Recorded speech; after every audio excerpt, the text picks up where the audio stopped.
Hello दोस्तों, स्वागत करता हूं आप सभी का अपने इस यूट्यूब चैनल पॉलिटेक्निकल क्लासेस पर। दोस्तों आशा करता हूं आप लोग अच्छे होंगे, घर पर होंगे और अपने एग्ज़ाम की प्रिपरेशन को अच्छे से करेंगे। तो चलिए दोस्तों, आज की इस वीडियो में हम देखने वाले हैं आपका जो सब्जेक्ट है अप्लाइड फिजिक्स सेकंड है। तो इसके आज हम बहुत ही इंपॉर्टेंट चैप्टर जिसका नाम सेमीकंडक्टर फिजिक्स है, यानी कि अर्धचालक भौतिकी है। तो आज हम इसके इंपॉर्टेंट क्वेश्चन के पार्ट 2 के बारे में देखने वाले हैं। जैसा कि आपको पता होगा, यदि आप इसके पहले की वीडियो को वॉच किए होंगे पार्ट 1 को, तो उसमें मैंने जो है आपको 34 क्वेश्चन तक करा दिया था। तो इसमें 34 से आगे के जितने क्वेश्चन इंपॉर्टेंट वाले हैं इस चैप्टर के सारे कराने वाला हूं। और दोस्तों यदि आप इस चैनल पर नए हैं, चैनल को सब्सक्राइब कर लें और बेल आइकन को प्रेस कर दें ताकि जो भी वीडियोज़ हम डालें आपसे मिस ना होने पाए। दोस्तों चलिए वीडियो को शुरू करते हैं। देखिए यहाँ पे 35 क्वेश्चन जो हमारा है, क्वेश्चन नंबर 35।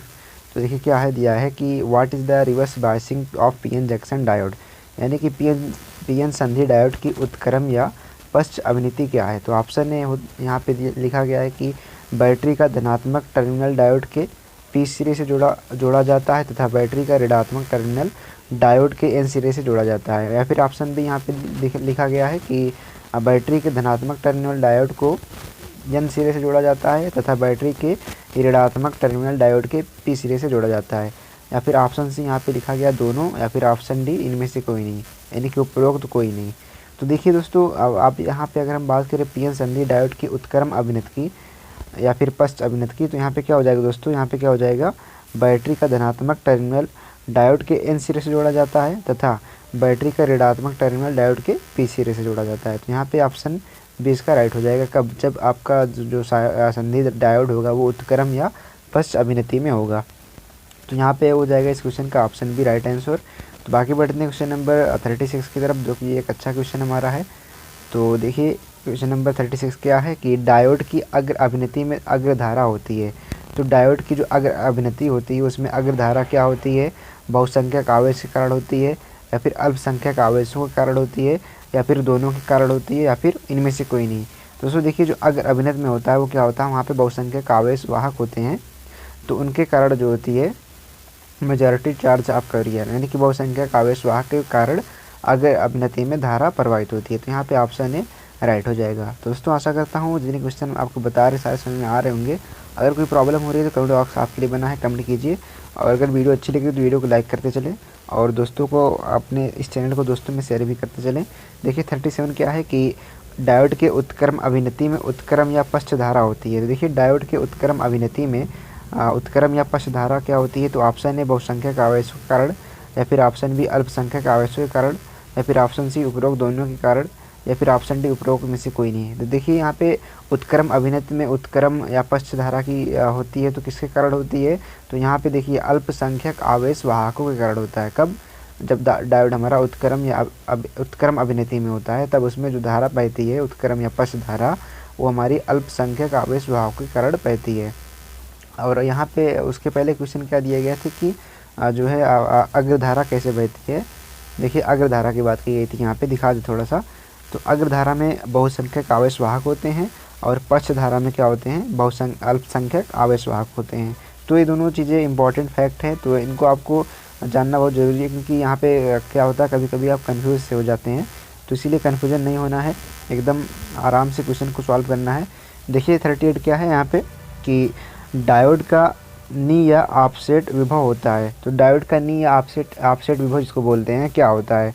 तो ऑप्शन ए लिखा गया है कि डायोड के उत्क्रम अभिनत में विभव जिस पर उत्क्रम धारा अशून्य होती है, या फिर ऑप्शन बी डायोड के अग्र अभिनत में विभव जिस पर अग्र धारा अशून्य हो जाती है, या फिर ऑप्शन सी दोनों, या फिर इनमें से कोई नहीं। तो दोस्तों देखिए, जो डायोड की नी या ऑफसेट विभव होता है उसमें क्या होता है कि जो डायोड होता है ना, डायोड के अग्र अभिनत में विभव जिस पर अग्र धारा अशून्य होती है। तो यहाँ पे ऑप्शन बी इसका क्या हो जाएगा, राइट आंसर हो जाएगा। तो आशा करता हूँ 38 भी आपको समझ में आ गया होगा।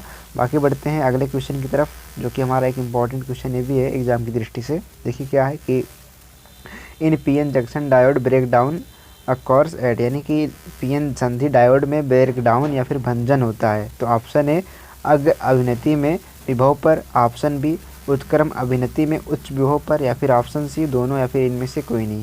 तो देखिए यहाँ पे क्या है कि पीएन संधि में जो ब्रेकडाउन या भंजन होता है वो किसके कारण होता है कि उत्क्रम जो अभिनत होती है उसमें उच्च विभव पर होता है। उत्क्रम अभिनत में उच्च विभव पर, यानी कि in reverse biased at high voltage पर क्या होता है ब्रेकडाउन या फिर भंजन होता है। तो यहाँ पे ऑप्शन बी राइट हो जाएगा। बाकी बढ़ते हैं क्वेश्चन नंबर 40 की तरफ। अच्छा क्वेश्चन ये भी है कि व्हाट इज़ जीनर डायोड। तो जीनर डायोड क्या होता है।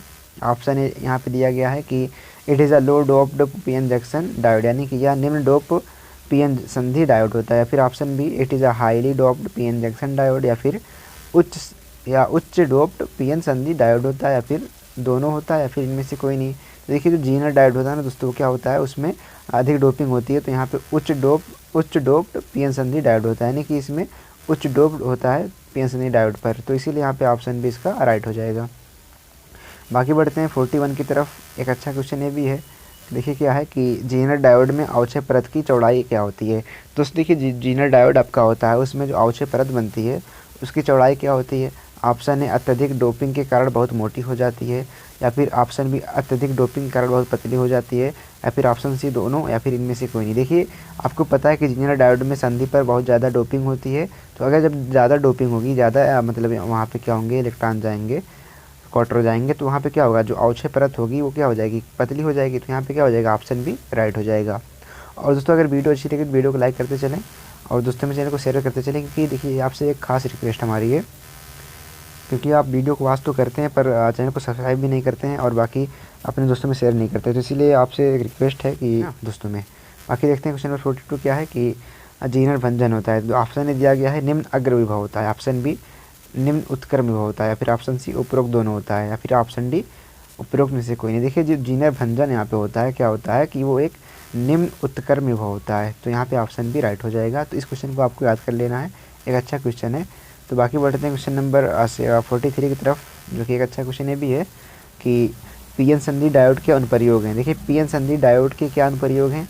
ऑप्शन ए पावर दृष्टिकारी के रूप में इसको हम यूज करते हैं, ऑप्शन बी दूरसंचार के परिपथों में, या फिर ऑप्शन सी बहु अस्थायीकरण में, या फिर ऑप्शन डी कंप्यूटर के लॉजिक परिपथों में, या फिर ऑप्शन ई एज आ वेरेक्टर डायोड की तरह, या फिर option F all of above, यानी कि उपरोक्त सभी। देखिए यहाँ पे ना हम इसको दृष्टिकारी के पावर दृष्टिकारी के रूप में यूज करेंगे, ना दूरसंचार के परिपथों में यूज करेंगे, ना ही हम विभव अस्थायीकरण में यूज करेंगे, ना ही कंप्यूटर के लॉजिक परिपथ में यूज करेंगे। यहाँ पे केवल जो हमारा क्या कहते हैं पीएन संधि डायोड होता है, उसका हम जो यूज करते हैं वेरेक्टर डायोड की तरह करते हैं, एज अ वेरेक्टर डायोड करते हैं। तो यहाँ पे ऑप्शन ही इसका राइट हो जाएगा। तो एक अच्छा क्वेश्चन था हमारा। तो बाकी बढ़ते हैं क्वेश्चन नंबर 44 की तरफ। दोस्तों अगर ये चैप्टर आप तैयार कर लेते हैं ना, तो आपका जो एनालॉग इलेक्ट्रॉनिक्स है, तो फर्स्ट चैप्टर जो आपका है और सेकंड चैप्टर वो भी आपका अच्छे तरीके से तैयार हो जाएगा। देखिए 44 क्या है कि डायोड का उपयोग किया जाता है। देखिए डायोड का उपयोग क्या होता है, as a half wave rectifier, यानी कि अर्ध तरंग दृष्टिकारी के रूप में, या फिर ऑप्शन बी पूर्ण तरंग दृष्टिकारी के रूप में, या फिर उपरोक्त दोनों, या फिर इनमें से कोई नहीं। देखिए जो डायोड का उपयोग किया जाता है उसका हम दोनों के रूप में करते हैं, यानी कि अर्ध तरंग दृष्टिकारी में भी करते हैं और पूर्ण तरंग दृष्टिकारी में भी करते हैं। मतलब यहाँ पे ऑप्शन सी दोनों हो जाएगा। तो आशा करता हूँ 44 भी आपको समझ में आ गया होगा। बाकी देखते हैं क्वेश्चन नंबर 45 क्या है यहाँ पे कि अर्ध तरंग दृष्टिकारी में डायोड।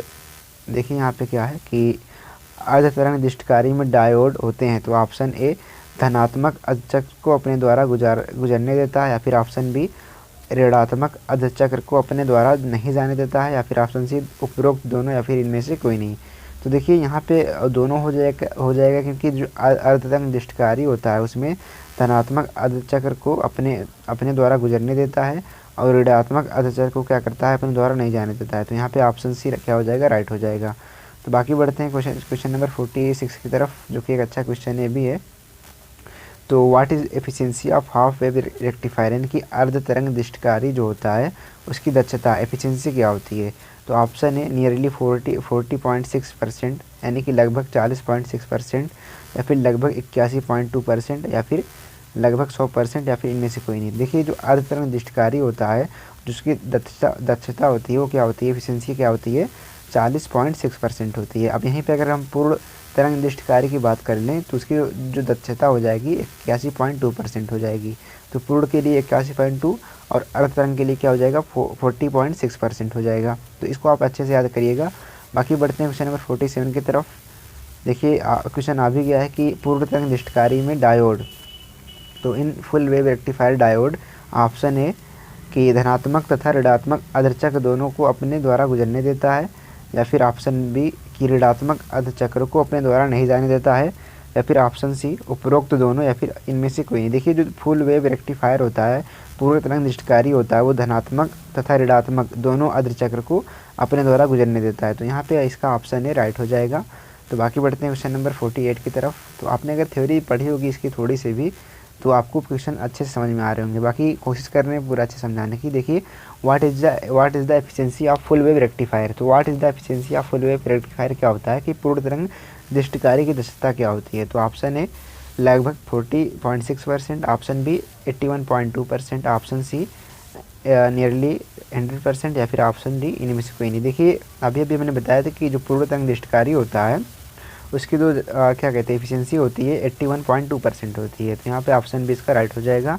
बाकी बढ़ते हैं क्वेश्चन नंबर 49 की तरफ। देखिए दोस्तों यहाँ पे अगर हम डिटेल में पढ़ाने की बात करेंगे तो हो नहीं पाएगा यहाँ पे, क्योंकि देखिए आपका ऑब्जेक्टिव टाइप क्वेश्चन पूछा जाएगा और देखिए टाइम भी आपके पास कम है, तो इसीलिए आप अब मेहनत करना चालू कर दीजिए। और यदि कोई ये सोच रहा है कि जो है एग्ज़ाम जो है नहीं होगा, तो ऐसा नहीं है, एग्ज़ाम होगा। तो इसीलिए आप जो है अच्छे से पढ़िए। देखिए 49 क्या है कि BJT are type of transistor BJT, या फिर यहाँ पे ट्रांजिस्टर बीजेटी कितने प्रकार के होते हैं। Option A PNP transistor, option B NPN transistor, या फिर ऑप्शन सी दोनों होते हैं, या फिर इनमें से कोई नहीं।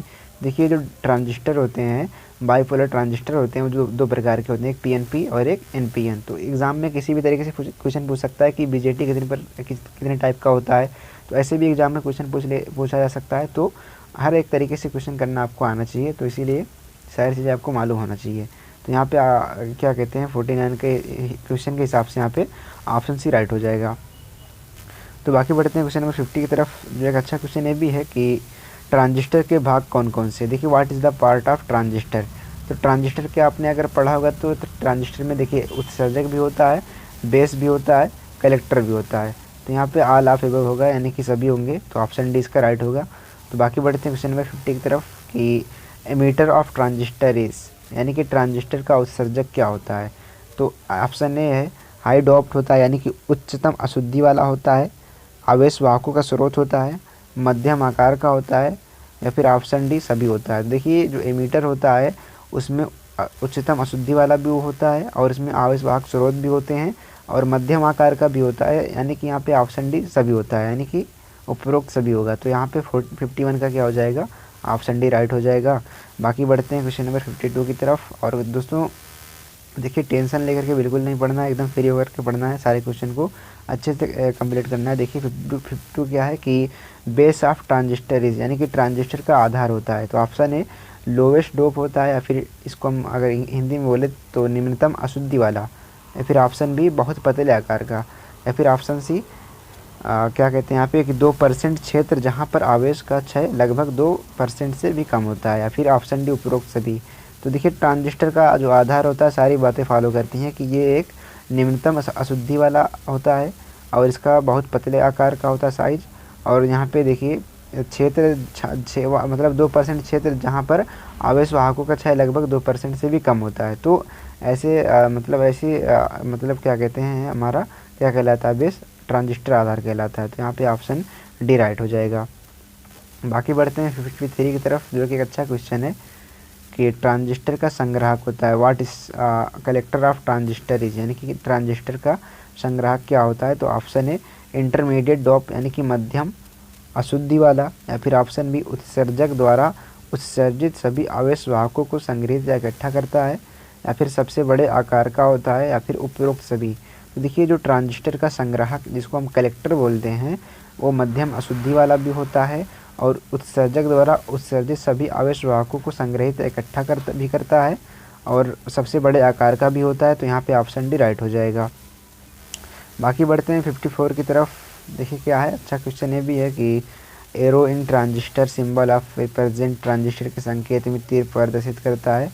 तो option A direction of P N, मतलब यहाँ पे direction of current P to N, यानी कि धारा की दिशा पी से एन की ओर, या फिर क्या कहते हैं धारा की दिशा एन से पी की ओर, या फिर दोनों, या फिर इनमें से कोई नहीं। देखिए जो धारा की दिशा पी से एन की ओर यहाँ पे कही जा रही है और यहाँ पे धारा की दिशा क्या कहा जा रहा है कि एन से पी की तरफ, पी की ओर।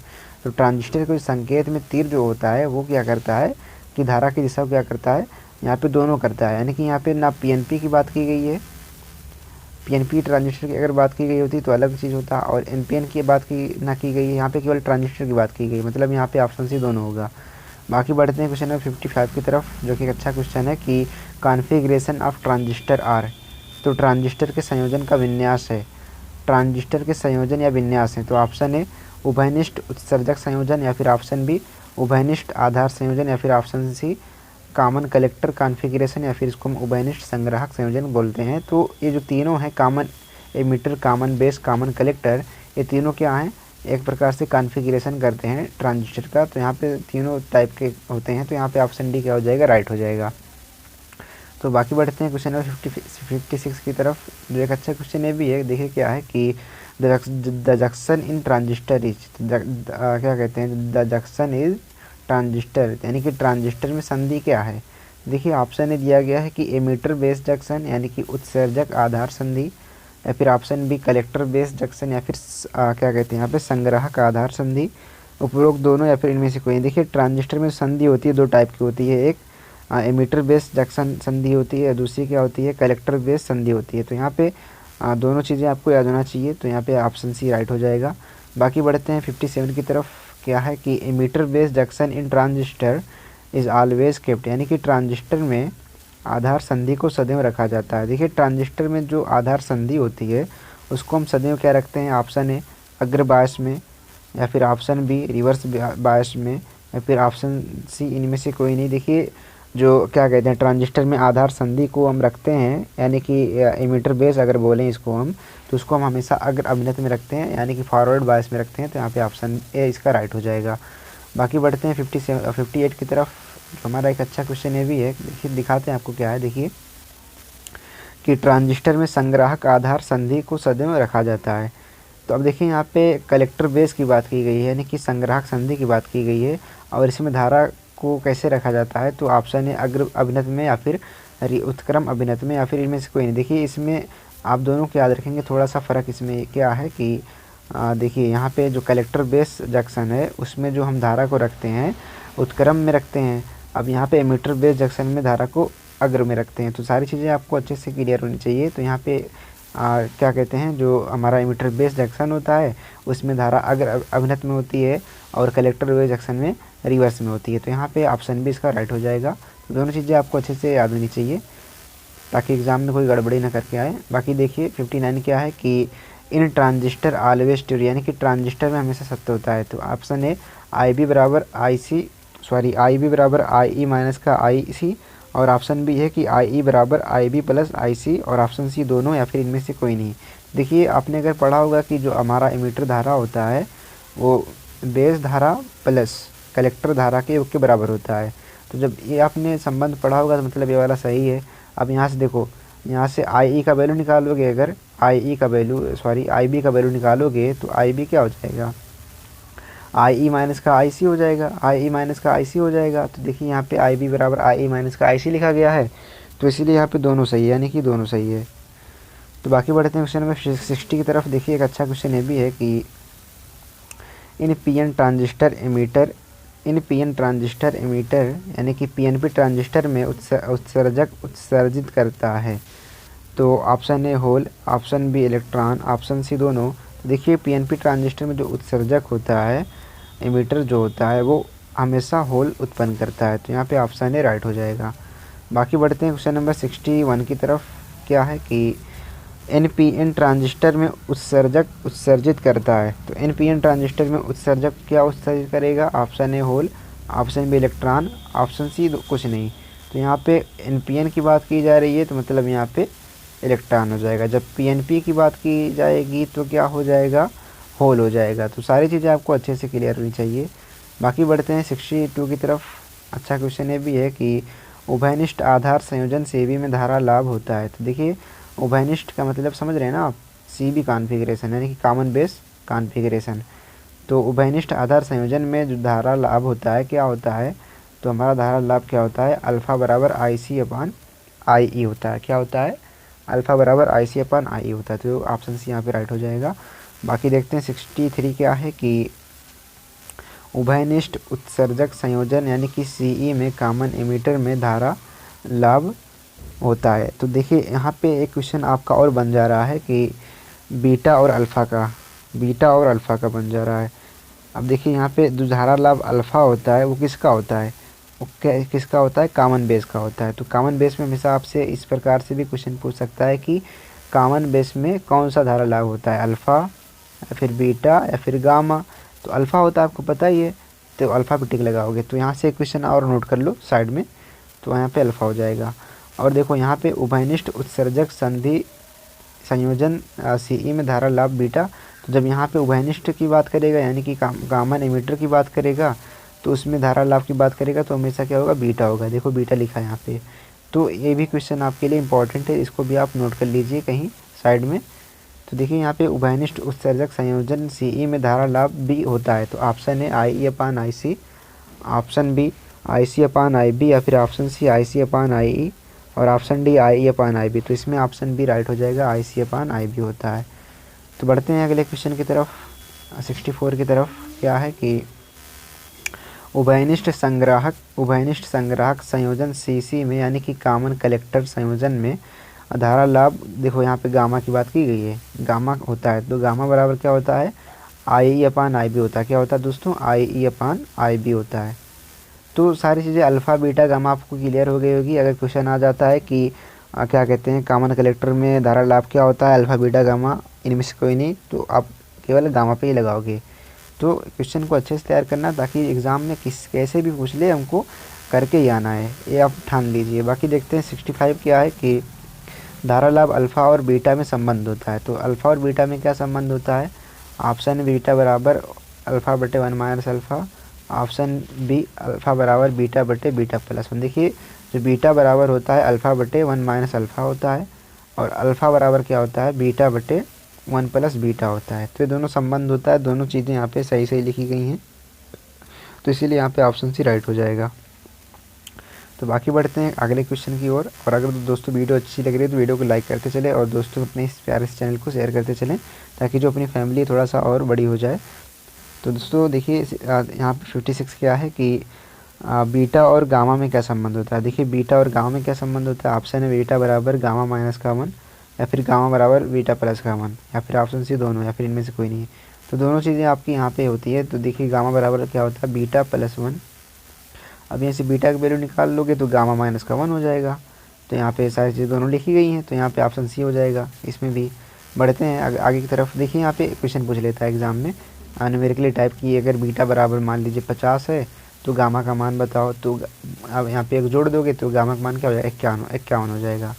मतलब कहने क्या है कि बीटा का जो मान होता है, सॉरी यहाँ पे जो गामा का मान होता है बीटा से एक अधिक होता है। तो इसको आप ऐसे याद रखोगे ना। बाकी बढ़ते हैं 67 की तरफ। देखिए क्या है कि यदि धारा लाभ बी 100 है, देखिए क्वेश्चन आ भी गया, यदि धारा लाभ बीटा 100 है तो धारा लाभ अल्फ़ा का मान ज्ञात करना। अब देखिए अल्फ़ा का वैल्यू पूछा है, तो अल्फ़ा बराबर फार्मूला होता है बीटा बटे बीटा प्लस 1, बीटा बटे बीटा प्लस 1। बीटा का मान क्या है, 100 है, तो 100 रख दो यहाँ पे ऊपर, और 100 प्लस 1 101 हो जाएगा। तो 100 बटे 101 कहाँ पे दिख रहा है, ऑप्शन बी। तो यहाँ पे ऑप्शन बी राइट हो जाएगा। तो बढ़ते हैं अगले क्वेश्चन की ओर। 68 क्या है, यदि धारा लाभ बीटा 100 है तो गामा का मान बताओ।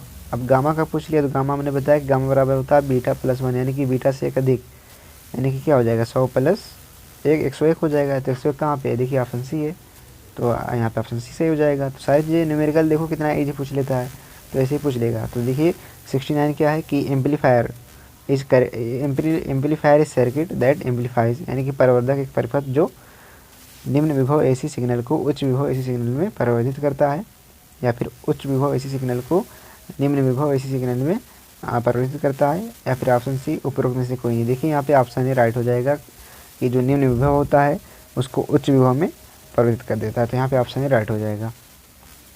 बाकी देखते हैं 70 क्वेश्चन क्या है कि दोलित्र एक युक्ति है। देखिए दोलित्र एक युक्ति है जो एसी को डीसी में बदलता है, या फिर डीसी को एसी में बदलता है, या फिर उपरोक्त दोनों, या फिर इनमें से कोई नहीं। देखिए जो दोलित्र होता है, ऑक्सीलेटर होता है, वो डीसी धारा को एसी धारा में कन्वर्ट करता है। तो यहाँ पे ऑप्शन भी राइट हो जाएगा। दोस्तों इतने क्वेश्चन आपको मैंने बताया, सारे क्वेश्चन आपको समझ में आ रहे होंगे। बाकी कुछ क्वेश्चन और बचे हैं, आप देख लेते हैं इसको भी, तो आपका जो एग्ज़ाम है ऑनलाइन वाला अच्छे से तैयार हो जाएगा। देखिए 71 क्या है कि सौर से युक्ति होता है। तो देखिए सौर से युक्ति क्या होता है, ऑप्शन ए रासायनिक से विद्युत ऊर्जा में परिवर्तित करता है, या फिर ऑप्शन बी प्रकाश ऊर्जा से विद्युत ऊर्जा में परिवर्तित करता है, या फिर ऑप्शन सी दोनों, या फिर इनमें से कोई नहीं। देखिए जो सौर सेल होता है वो क्या करता है, प्रकाश ऊर्जा को विद्युत ऊर्जा में कन्वर्ट करता है। आपने सौर सेल देखा भी होगा, ग्रामीण क्षेत्र में लगा भी होता है, लाइट वाइट मतलब तमाम चीज़ें चलती हैं उससे, तो वही हमारा सौर सेल होता है। तो यहाँ पे ऑप्शन भी क्या हो जाएगा, राइट हो जाएगा। बाकी देखते हैं 72 क्या है कि फोटो डायोड क्या होता है। देखिए फोटो डायोड क्या होता है, ऑप्शन ए उत्क्रम अभिनति में प्रयोग होता है। यदि फोटो डायोड पर प्रकाश डाला जाता है तो उत्क्रम अभिनति में भी धारा बहती है, या फिर दोनों होता है, या फिर इनमें से कोई नहीं। तो यहाँ पे देखिए फोटो डायोड में उत्क्रम अभिनति भी होता है, और जब फोटो डायोड पर प्रकाश डालते हैं तो उत्क्रम अभिनति में धारा बहती है। तो यहाँ पे दोनों बातें इसके लिए सत्य हैं, तो इसीलिए ऑप्शन सी राइट हो जाएगा। बाकी देखते हैं एलईडी का पूरा नाम क्या है। देखिए एलईडी का पूरा नाम लाइट इमिटिंग डायोड है, आपको पता होगा, जिसको हम प्रकाश उत्सर्जक डायोड भी कहते हैं। तो यहाँ से ऑप्शन भी राइट हो जाएगा। बाकी देखते हैं क्वेश्चन नंबर 74 कि LED emitting light when connected in, यानी कि प्रकाश उत्सर्जक डायोड प्रकाश उत्पन्न करता है जब मोड़ा जाता है अग्र अभिनत में, रिवर्स अभिनत में, या फिर दोनों में, या फिर इनमें से कोई नहीं। देखिए अग्र अभिनत में हमेशा हम क्या करते हैं, जोड़ा जाता है। तो यहाँ पे प्रकाश उत्सर्जक डायोड प्रकाश उत्पन्न करता है, तो ऑप्शन ए राइट हो जाएगा। बाकी देखते हैं 25 क्या है कि एक हमारा लास्ट क्वेश्चन है। देखिए मटेरियल यूज इन एलईडी, यानी कि एलईडी में कौन सा मटेरियल यूज करते हैं। Option A gallium arsenide, option B gallium phosphorus, option C gallium arsenide phosphorus, या फिर इनमें उपरोक्त सभी। देखिए यहाँ पे उपरोक्त सभी होगा, ऑप्शन डी होगा। तो दोस्तों जितने क्वेश्चन हमने बता दिए सारे क्वेश्चन आपके लिए इंपॉर्टेंट हैं। तो इसका हमने पार्ट 1 पहले करा दिया था, पार्ट 1 पहले कराया था, और ये हमारा पार्ट 2 है। तो पार्ट 1 पार्ट 2 मिल करके ये चैप्टर हमारा कंप्लीट हुआ इजीली वे में। और अगर दोस्तों कोई प्रॉब्लम इसमें है तो कमेंट बॉक्स आपके लिए बना होता है, कमेंट कीजिए। और दोस्तों आपसे एक रिक्वेस्ट है कि इस चैनल को सब्सक्राइब कर लें। हम क्या देखते हैं कि जो हमारे दोस्त हैं वीडियो तो वॉच कर रहे हैं, पर क्या कर रहे हैं, चैनल को सब्सक्राइब नहीं कर रहे हैं। तो सब्सक्राइब कर लिया करो। और देखिए और क्या करना है, और अगर इसका आपको टेलीग्राम ज्वाइन कर लीजिए। अगर पीडीएफ चाहिए इसका तो टेलीग्राम पे हमारी आईडी है पॉलीटेक्निकल क्लासेस स्टूडेंट के नाम से है, पॉलीटेक्निकल क्लासेस स्टूडेंट के नाम से है। जब ये ज्वाइन करोगे, वहाँ पे सर्च करोगे जा करके, तो ज्वाइन हो जाओगे वहाँ पे, तो वहाँ से आपको इसका पीडीएफ मिल जाएगा। और दोस्तों इसी प्रकार से हम बेसिक ऑफ इलेक्ट्रिकल BEE का आपका जो सब्जेक्ट उसको कंप्लीट करा दिए हैं। तो आप प्ले लिस्ट में जा करके देख सकते हो। एनालॉग इलेक्ट्रॉनिक्स भी कंप्लीट करा दिया है, तो जा करके प्ले लिस्ट में देख सकते हो सारी वीडियोस को। और basic of mechanical and civil जो आपका होता है, या फिर जनरल इंजीनियरिंग, यानी कि सेकंड सेमेस्टर के जितने सब्जेक्ट हैं सारे कंप्लीट करा दिए हैं लगभग। मतलब 1-2 चैप्टर और बचा होगा तो उसको भी करा देंगे। तो बाकी जा करके आप प्ले लिस्ट में देख लीजिए। यदि आप मतलब तैयारी अच्छे से नहीं हो पाई है तो इन्हीं वीडियो को अगर वॉच कर लेते हैं तो आप ये मान के चलिए आपका जो एग्ज़ाम होने वाला ऑनलाइन एग्ज़ाम, इससे सारी चीज़ें हो जाएंगी। तो बाकी बढ़ते हैं, बाकी मिलते हैं आपसे अगली वीडियो में। तक के लिए बाय बाय।